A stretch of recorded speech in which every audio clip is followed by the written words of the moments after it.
So this workshop is about people pleasers. And just put in the chat if you are a known people pleaser, either externally or internally, you know that you are.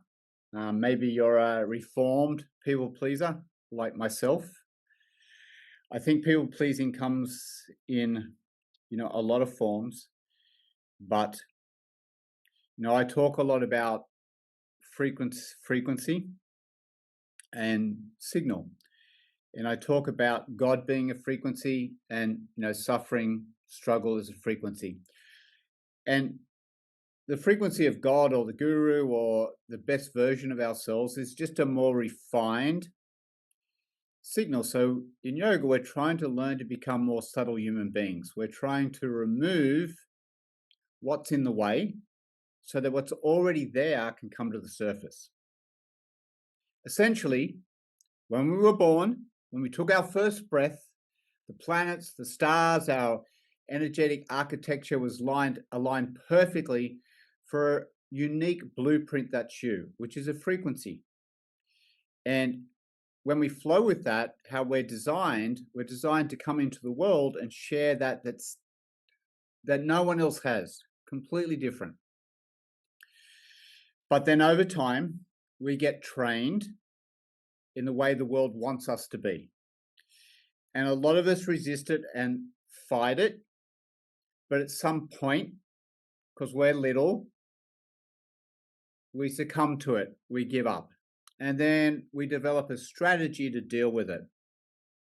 People pleasing is one of those. It's a very common one. And it could be a number of them. I'll show you 7 different ones that I've written up. And I could fit people pleasing into all of those. But essentially, in all of them, we give up who we are to be how the world wants us to be. We do a strategy. It's not even a strategy. We do it for survival in order to be able to manage our particular environment. The thing is, then we carry it through our life. And the reason why I'm doing people pleasing a lot more is because I hear it all the time now in the yoga space, in the sense of the digital space, because the world's changed heaps since COVID and, everyone's trained to go online. The yoga space is saturated somewhat, but a lot of people are trying to find their way in the digital space. And it's very tempting to go into people pleasing. It's very tempting to go into our survival strategy of seeing what's working, what's popular, what the algorithm rewards, and then try and be that thing. Try and be the thing that the world is rewarding. And that's what people pleasing does. It's chameleon in a lot of ways. You become what the room wants. But the problem with it, it always feels off. It just feels like something's not right. It's not authentic. And then the signal goes dull. It dims. What I mean by the signal is it's how you take yourself out into the world. So your frequency is how people read you as soon as you enter the room. Your voice, your tone, the way you carry yourself, the way that you present yourself, that's frequency, and it gets distorted in all these ways. But the signal is how clearly you get your message across. But for a lot of us, there's a lot of noise in it. There's a lot of static. The world is designed, set up that way. But we're trying to take that noise away so that we can get back to that original frequency, just remove the stuff, take the static and noise out of the signal so we can communicate ourselves very clearly, authentically, raw, vulnerable, the mess, everything. And in one way, then business is just broadcasting your signal. That's what it is. Now, in reference to yoga, that's what yoga was always about. That's what the masters taught me.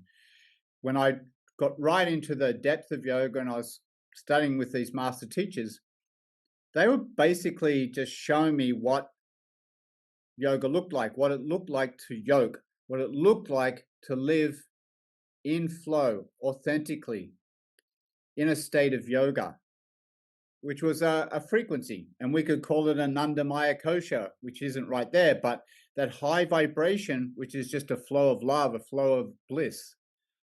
It's not even you feel that way, it's a vibration.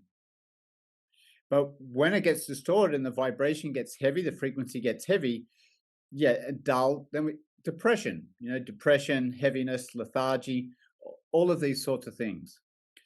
Now, as yoga teachers in the space at the moment, there's so many trying to be what the algorithm feeds. And if you've got that tendency, it's very easy to go into that place.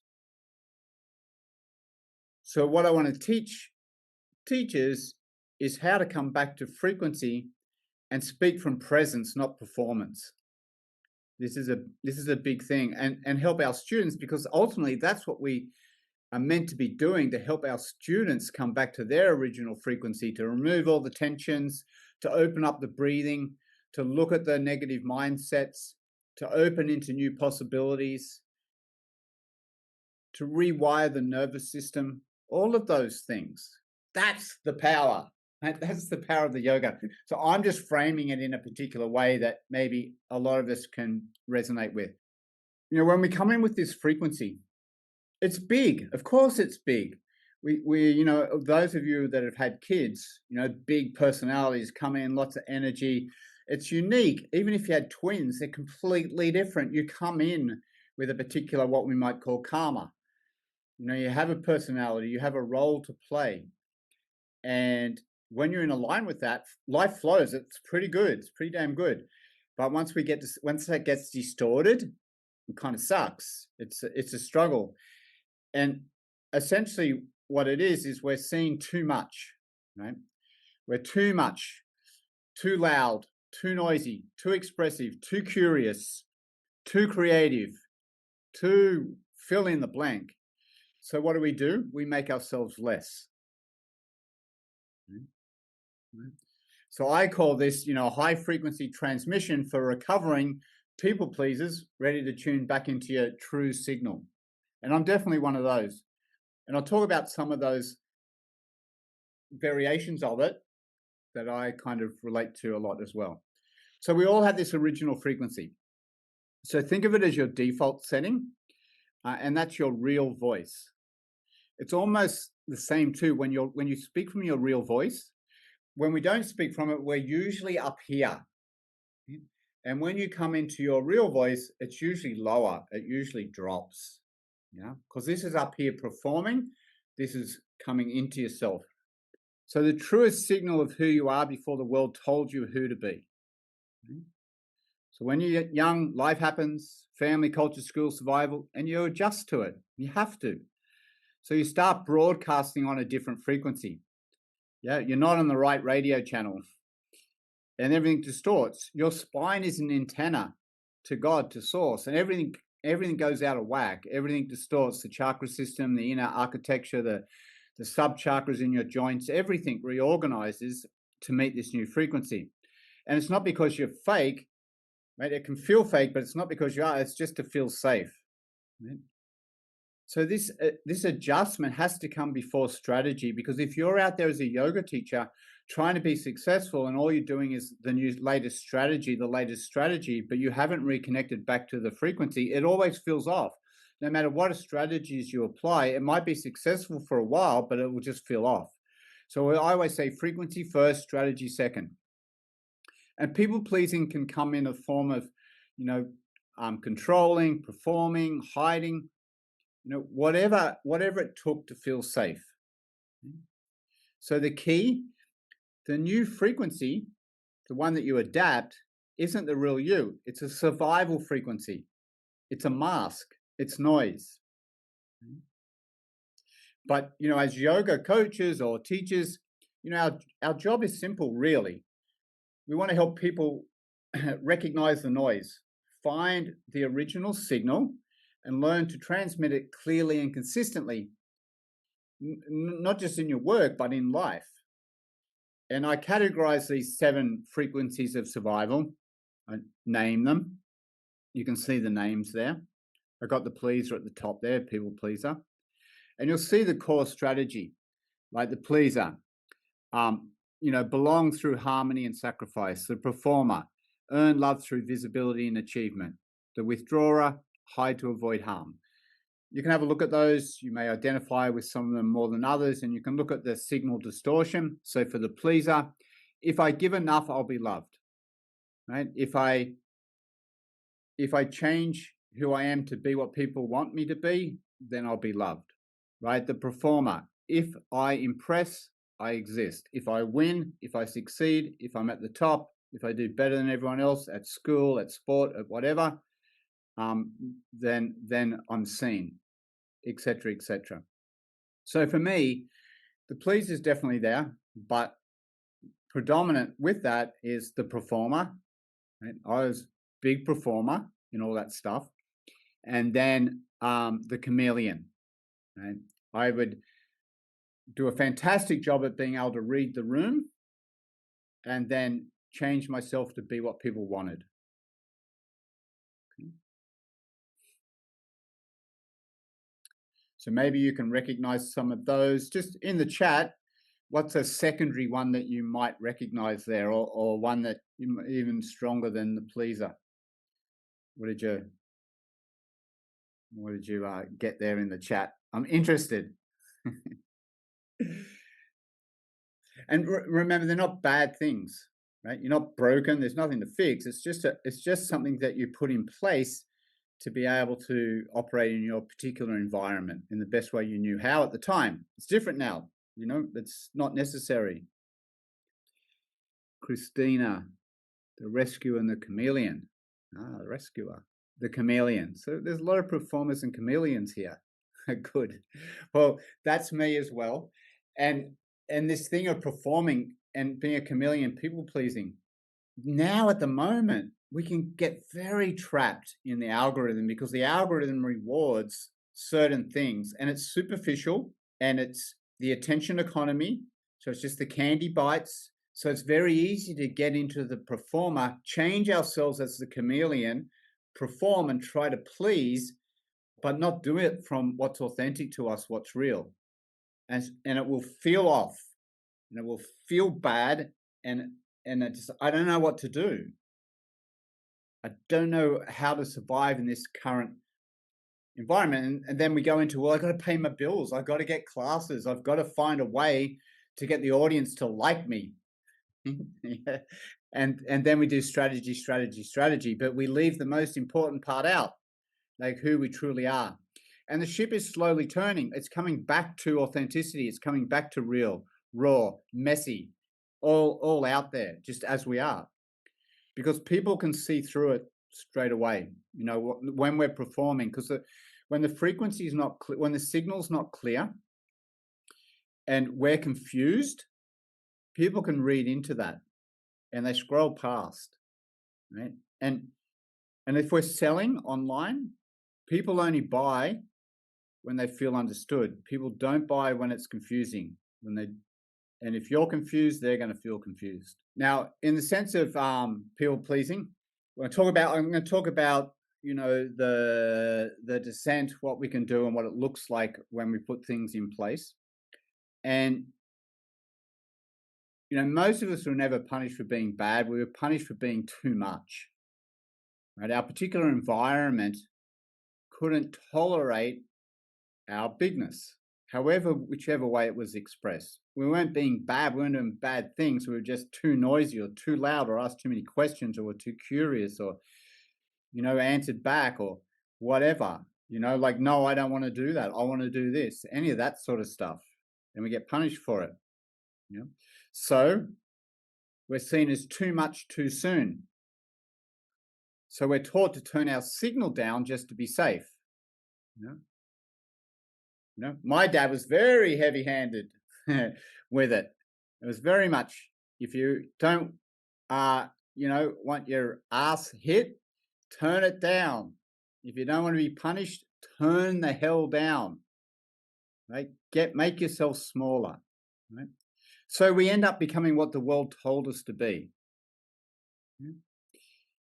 But I want to tell you, people pleasing is not a kindness; it's a camouflage. Right? Whoops. It's a camouflage. It's not strategy, it's survival. And we survive by shape shifting. So we're told, could be any example, but you spoke too loudly, so you quietened yourself. You felt too deeply, so you numbed yourself. You knew too much, so you played dumb. Some of that, maybe that hits you right in the heart. Maybe there's other versions, you're aware of it. But the thing is, we carry it into everything, and we carry it into our teaching, we carry it into our relationships. And now with teaching, because it's gone so much in the direction of distortion, the yoga teaching, the superficiality of the commercialization of it, it's easy to buy into those things. So I'm trying to short circuit and say, please be aware of it and don't move in that direction, right? Try to reset. Okay. So you've got the workbook there. The links are there. It's an example of it in the questions. And we'll go through these 3 sections and we'll have a look at them. We won't go right into them. At the end, I've got an AI ChatGPT prompt where once you answer the questions, you can put this prompt in and it will build out a whole cool thing for you, but we'll look at it at the end. So the energetic cost is your fire, because your power is your fire. The yogis put a lot of attention on the fire, which is the lower 3 chakras. Grounded, belonging, safe, that you can express yourself in the world, that you feel a strong sense of worth and power. That's your fire. You want your fire then to go in the service of the heart, right? And be informed by inspiration and intuition. You can take power, you can take the fire and manipulate others, but we're yogis, we don't do that, right? But the energetic cost of doing that is you put your fire out, right? Because you stay safe in the world, right? You don't bring your full, because you feel like if you do, you're going to get punished, right? I can't be more. But what if more didn't mean extra? What if more just meant you, right? Like I'll just give a quick rundown of my story. I had big energy. My dad used to belt me all the time. Nothing bad about Dad. We resolved it all. It's all good. But at the time, it wasn't fun. He just did what he got done to him, what probably generations. And we couldn't tolerate bigness. And so there's a lot of that. And at 7, I gave it up. And I gave it up and I said, okay, if you don't like who I am, I won't give you anything. So I became what they wanted me to be, but I was rageful inside, very rageful. And if the anger doesn't go out, it has to go in. So irritable bowel syndrome, mouth ulcers, inflammation, arthritis later on. I was a performer, so I was doing training 5 hours a day, doing sport, all this sort of stuff, trying to find a way to be liked or to exist in the world and be recognized for approval. I was self-medicating, partying, party drugs, alcohol, all that stuff. Burn out at 23, go to India, meet all these master teachers, and then they're doing something completely different to what was being taught back in Sydney. And, I could see Babaji in that, and they just vibrated love and joy for no reason at all, but they were super powerful, doing heaps of humanitarian products. They're doing heaps of humanitarian work. And, I talk about this a lot. I asked, what are they practicing that I'm not practicing? What do they know that I don't know? Where are they coming from? How are they seeing the world? Because they see the world very different to me. And so I spent a lot of decades then understanding that, and then that becoming my teaching. I've always taught yoga as a full system to help people be the fullest version of themselves. I never broke it down into parts, asana or whatever. And so this point of doing that, but then I went off into the world, into meditation, and I got still and I opened up to stuff. I saw things that other people didn't see, and I shared it, and I had great adventures for many years. And people were going, wow, you're amazing. Your life's been so fantastic. It's so cool. And that was a sense of approval. But here's the thing. It didn't come to me till later. That, yes, I had all these insights, but I wasn't willing to share them because I didn't want to get judged. I didn't want to feel like I was too much. So as long as I stayed away from everybody, it was all cool. As long as I stayed in isolation, as long as I stayed as a seeker, it was cool. I was opening to more, I was getting more information, more access to stuff, but I wasn't bringing it back into the world. Like, like later on, wow, now I have to bring that fire and I have to learn to now come back with that original frequency and teach that and be that and show up as that.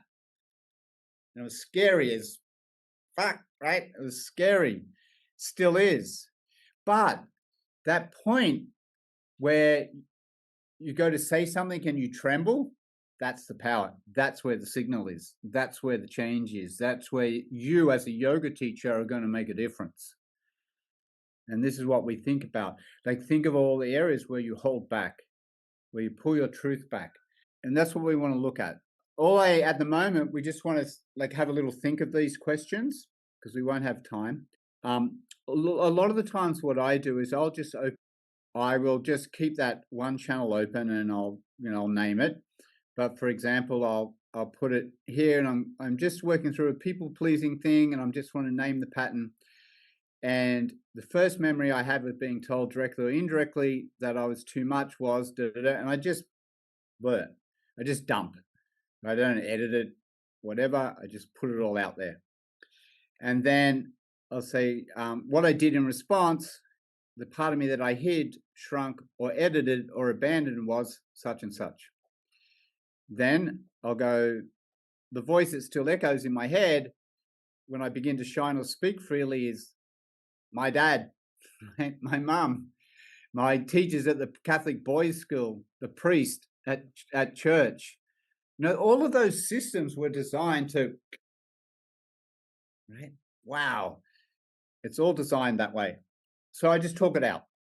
And when you're talking out, you hit the little microphone button, you talk it out. And then even if you're just thinking about it, doesn't matter, it's still running. You can can be silent for a couple of minutes and wait for the next thought and just talk it out. Boom. Like that's the way I like to do it. Maybe you want to jot notes down or bullet points. That's fine. You can copy and paste them. But later on, go through the process because there's the prompt at the end is super helpful in helping you find your voice, your frequency, and how you take it out into the world. Okay. Couple more questions here. So this is more the consequences of shrinking, right? What happens to the body when you mute yourself? Right? For me, irritable bowel syndrome, chronic fatigue, inflammation, brain fog, all sorts of symptoms. What happens to your mind? Doubt, hypervigilance, identity collapse. What happens to your energy? You leak it trying to manage perception. Okay. Oftentimes, this is where addictions come in, right? We use the addiction to bleed off the charge because when we get big and we don't express it, we squeeze on it. And when you squeeze on energy, it becomes charge. Charge feels uncomfortable, so we've got to get rid of the charge. Addiction is just a way to manage being too big in all the different forms. So the second one is the recalibration. So it is now how do you return to your frequency? Because you're not broken, right? There's nothing wrong with you, right? And I like this, you're just out of tune. When we talk about frequency, you're out of tune. You're out of alignment. You've just got to come back in. Yeah. It's like when you have a guitar and you've got the two guitars and you've got a C string, you pluck it. If it's perfectly tuned, the other C string will start vibrating, right? That's resonance. And when you're suffering and when you're at a low vibrational frequency, then everything else vibrating at that frequency is in your face. Of course. When you then raise your vibration, everything else at that higher vibration is going to be in your life. That's how life changes very quickly. It's super easy. We talk about you get in the lift, you go to the third floor, you let some people out. because you're just not hitting anymore. You used to, but you changed. They didn't. It doesn't mean they're not your friend. You love them, you bless them, let them go on their journey, but you keep going on. You go to the 7th floor and you meet the people that are resonating there. Yeah. We find that, we change, our partner changes, something changes. We do a yoga. I used to always, husbands that come to say, what did you do to my wife? I do this teacher training. What did you do to my wife?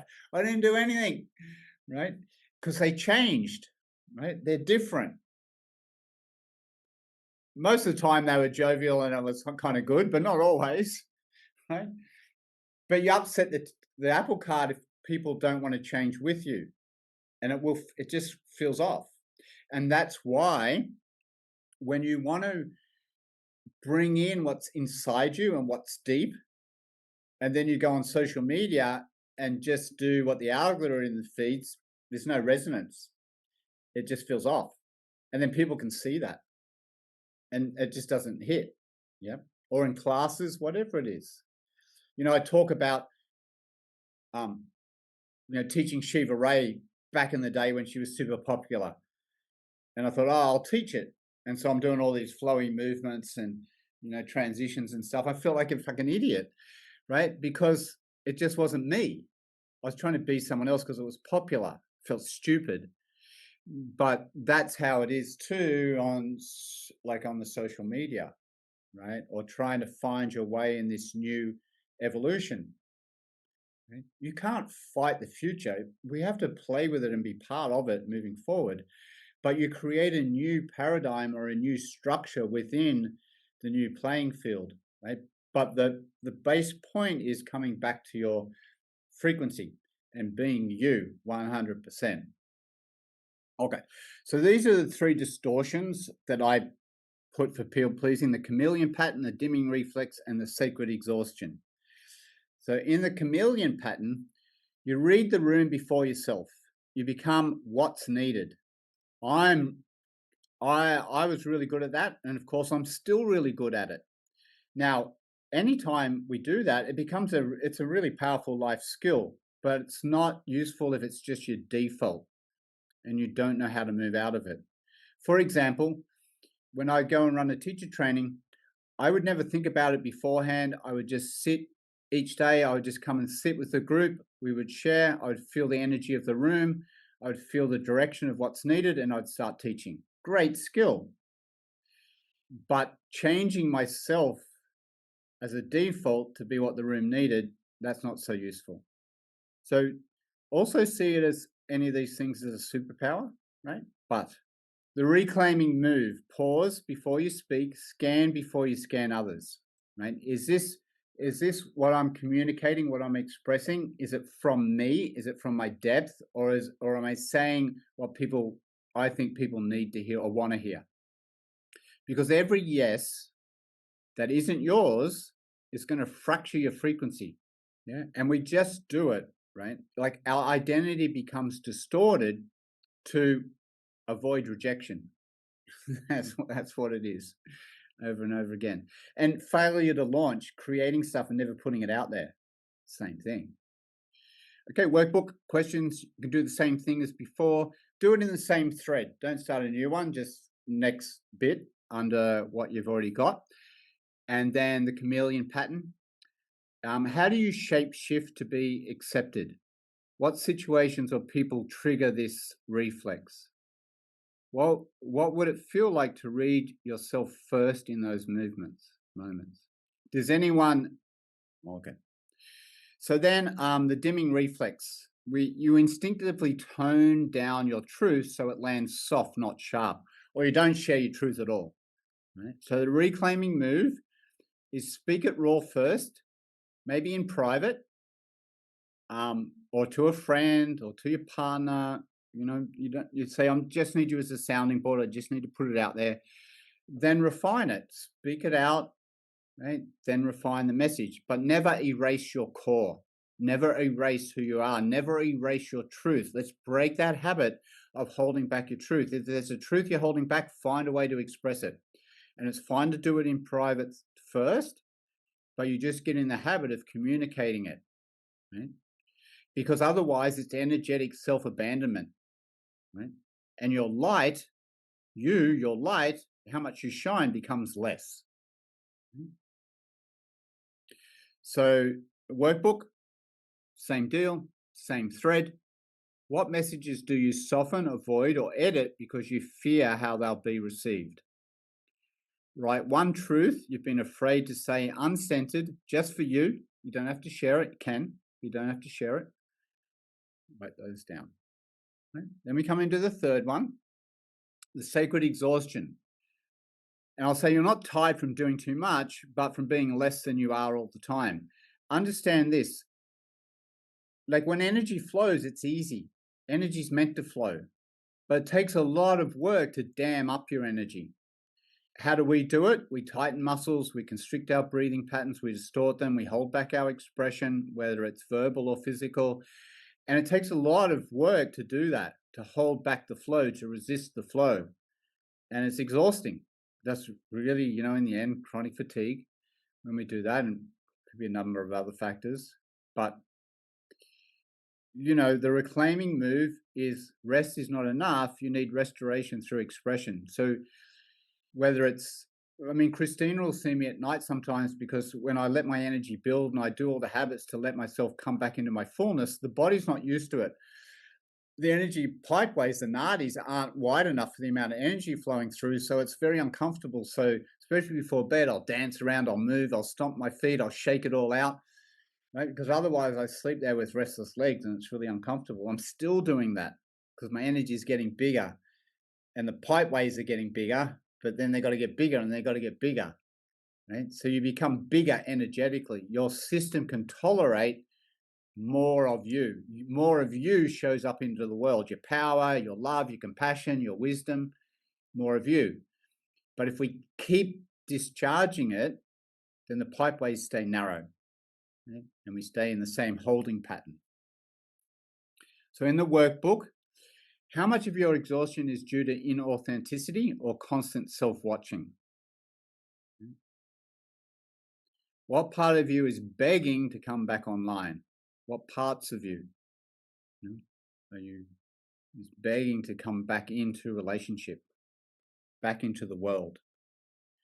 Okay, so the overall question of that is, where have you gone missing in your own life? And really, this is what the yoga is about for me. Where have you gone missing? And how do we bring that back online? How do we come back to your original frequency? How do we show up as you're designed to show up? Right? Now, we've all got our karma and our lessons to learn, but embrace the lessons. Right? Bring it on. What do I need to learn here? I got it. I've got this. I've got this. I've got this. And each time you've got it, you'll come back more and more into your original frequency. So the last part is the return, what it feels like to come back online. And the truth is, you were never too much. You were just surrounded by systems invested in you being less. In fact, a lot of, all the stuff that's going on in the world at the moment, whether you want to put it under conspiracy theory brackets or not, it's designed to keep the population less, dulled down. Look at the foods they tell us that are healthy. It's poisons. You go into a supermarket, 95% of its products, it's made in labs, right? And it's got all these, you can't even pronounce the stuff. It's poisons. And when your system is poisoned, your frequency can't function. So on another level, we're also cleaning up our diet. We're fasting. We're getting all this crap out of our body. Yeah. But, we're told lies. The media tells us lie. The entertainment stuff that we're doing. There's so much distortion, right? There's a lot of fear porn out there to keep you in survival mode. Again, that keeps you away from your original frequency. So just be aware of that stuff. Now your body, your frequency, your future is asking, well, what happens if I stop hiding? What happens? How do I show up? What's it going to look like? And here's the thing, when you do show up like that and your signal goes back fully online, it's going to scare the hell out of some people. And we talk about it in, the groups that I'm working with, where we're helping to broadcast that signal back online through their brand and take it out into the market. That when you communicate, you want to communicate in a way that's, it's either strongly agree or disagree. Right? Because when you speak truth, then all the people that are caught in the distortion, it's going to feel uncomfortable for them. And they may be reactive to that. They may not be able to respond, but then they're not your audience. They never were. They're not your frequency. They're not your tribe. They might have been before. So it's cool. You don't have to follow me. You don't have to be around me. That's good. I love you. Bless you. On your way. And then as you do that, you'll bring in the new tribe that's like cheering you on at that bigger level, that's helping you across the bumps, that's supporting you in that place. Yeah. But part of it is, if you get bigger, right, then you're outside the bell curve. So there is reaction to that. But now we've got the skills, we've got our yoga skills, our tools, our practices, our support networks, where we go, yeah, that's just noise. Nothing to do with me. Nothing to do with me. That's them. Let them deal with it. Part of the journey.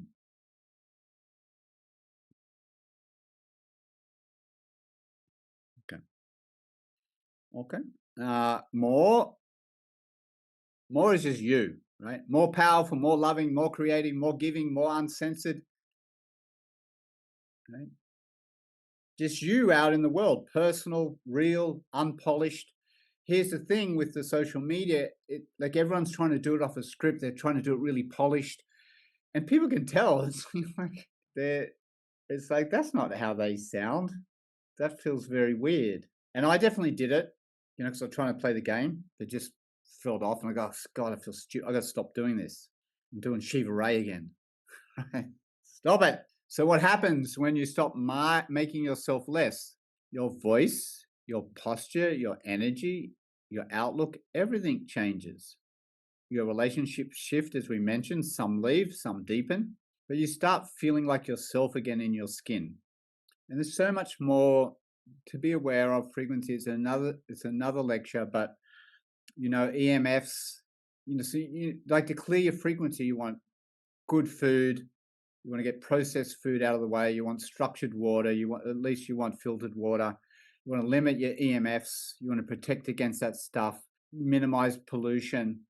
Just be watchful of what the algorithms are feeding you, because we think we're choosing what to watch, but we're not, because the algorithm just keeps feeding what it knows. And actually, the interesting thing is, like, we talk about authenticity and becoming authentic, but now the algorithm has noticed that authenticity is the kind of trending, in a way, trending.